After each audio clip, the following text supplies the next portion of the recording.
As we talk about this topic of beating ourselves up over not having great blood sugars, I'm really glad we're going to get to hear from one of my favorite voices inside the type 1 diabetes space.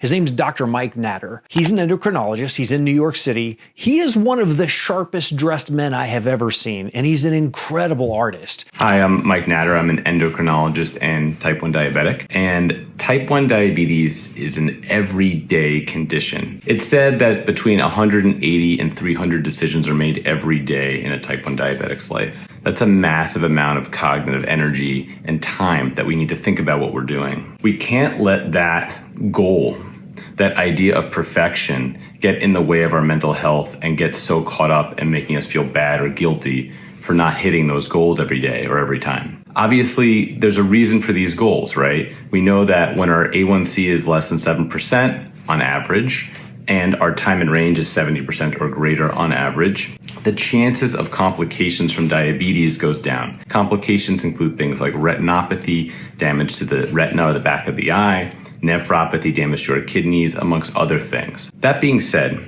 we're not perfect. I'm not perfect. I've had plenty of times when I've gone high and low, and I tell my patients this all the time. We can only do the best we can, and we have to give ourselves grace when we aren't meeting those goals. We cannot let perfection be the enemy of good. Please understand that it's okay that you strive for the greatest and fall short sometimes, as long as most of the time you're doing everything you can without burning out to do what you can for your own health and for your diabetes. I always tell my patients that I too share this burden, and I do everything I can to lessen that weight for them, but I also have to remind myself of this as well. Tomorrow, we're going to hear from people who deal with this just like we do. Have you ever beat yourself up for not having great blood sugars?